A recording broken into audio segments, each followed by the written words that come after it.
Bonjour, c'est Thomas, bienvenue sur Tribulation Photographique. Alors vous pensez qu'on vous a volé une photo et vous cherchez un moyen de prouver que c'est bien vous qui avez fait cette photo, les métadonnées peuvent vous aider.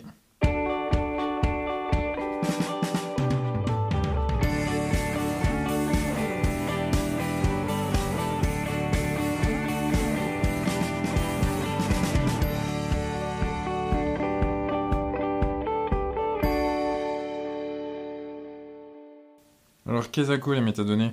En fait, pour faire simple, on parle de métadonnées pour tout type de données annexes par rapport à la donnée principale.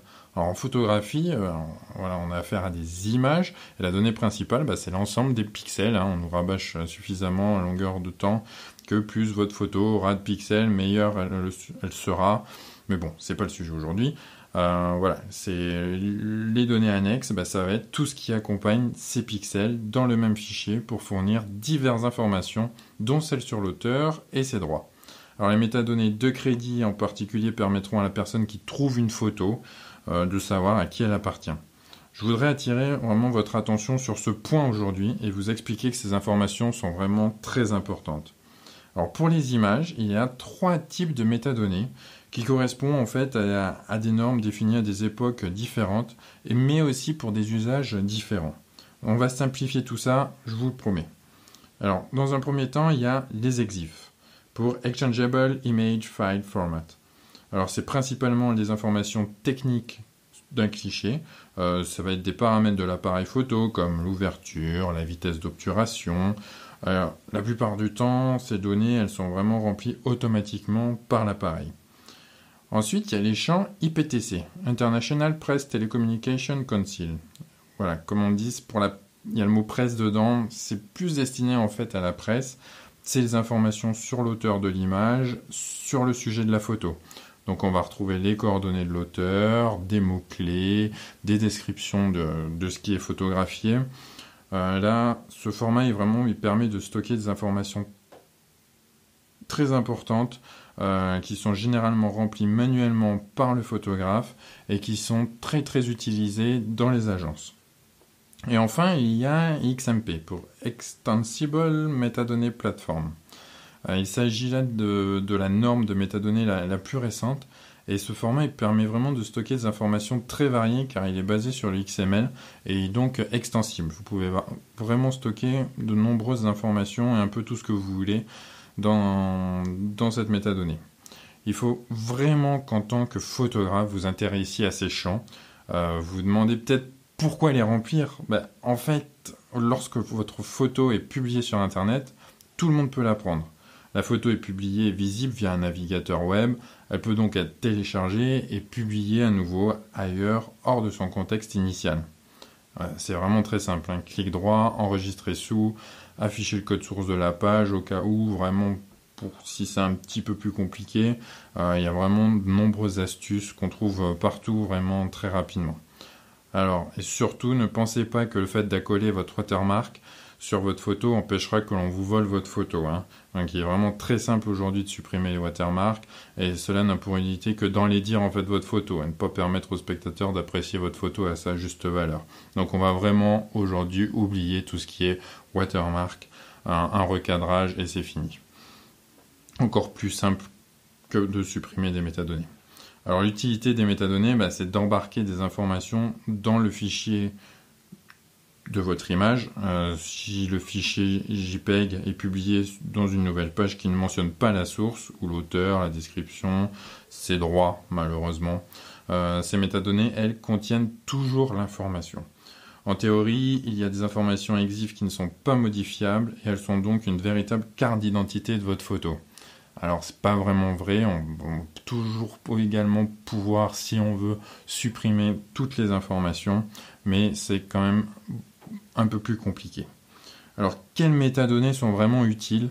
Voilà, je dirais qu'il y en a 2, c'est votre crédit et votre copyright, ça doit toujours faire partie de la photo.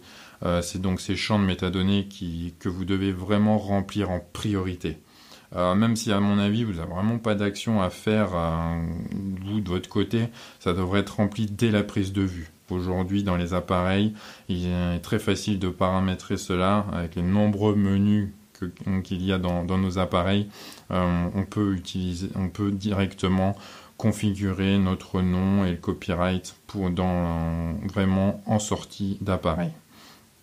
Ensuite, je vous conseillerais de remplir les métadonnées liées au sujet photographié, la date, le lieu, rajouter peut-être une petite description, les personnes photographiées, pourquoi pas, car tout cela fait partie de la photo.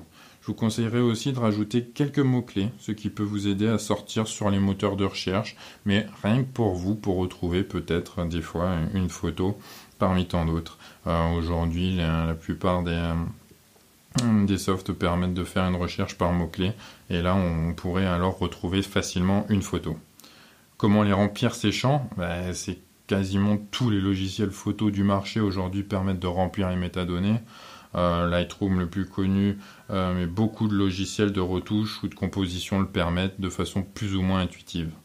Mais une fois remplis, il faut bien entendu les exporter correctement.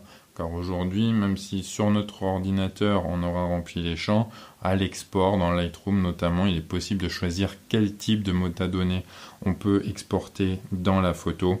Donc voilà, il faut bien les choisir également et de faire attention de ne pas les supprimer lors de l'export de la photo. À minima, il faut au moins garder, comme je vous le disais, les informations de copyright et de nom de l'auteur. Qui les lit ces métadonnées ?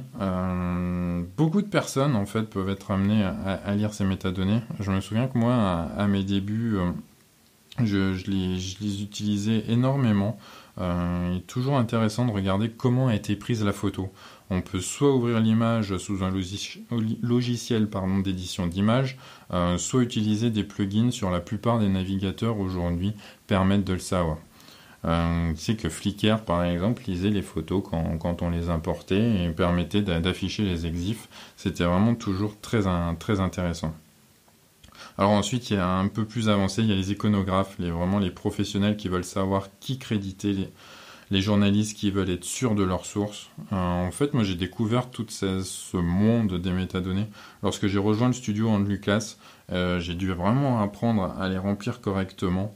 Et notamment toutes les métadonnées se rapportant au sujet photographié, car c'est cette manière que les iconographes ensuite recherchent des photos dans les banques d'images. Le fait de remplir correctement les champs m'a permis en fait de vendre quelques photos pour publication dans des journaux nationaux. Donc vraiment très important de remplir ces champs. Est-ce que les métadonnées après vous éviteront de vous faire voler une photo ? Bien sûr que non, car comme le watermark, il est possible de les supprimer ou de les modifier. Mais au moins, cela ne gâche pas votre photo comme les watermarks, s'il vous plaît. Si une personne veut faire une utilisation frauduleuse de votre photo, il sera difficile de l'en empêcher de toute manière. Après, devant un tribunal, il faudra vraiment montrer que vous êtes bien l'auteur de la photographie. Et ça, comme dans le monde de l'argentique, c'était le négatif. Aujourd'hui, c'est le RAW de la photo. Voilà, si vous arrivez à montrer le RAW de votre photo, qui elle contient normalement, comme je vous l'ai dit, les informations de nom et de copyright, alors c'est bien plus simple pour avoir gain de cause. Sur le sujet, n'hésitez pas à aller lire le fameux blog de Joël Verbrugge, si cette partie du droit vous intéresse. Mais si vous avez peur de voler vos photos, en fait, il n'y a qu'une solution, c'est de ne pas montrer vos photos sur le net, tout simplement. Voilà qui achève cet épisode. Je vous laisse désormais aller vérifier vos métadonnées de vos photos. Comme d'habitude, si le podcast vous a plu, surtout n'hésitez pas à le partager autour de vous et sur les réseaux sociaux. De même, c'est très important pour faire connaître le podcast. Alors, laissez une note sur Apple Podcast ou toute autre plateforme d'écoute de podcast que vous utilisez. Cela aide énormément le podcast à se faire connaître et à remonter dans les classements. Un grand merci pour votre écoute et à très bientôt sur Tribulation Photographique.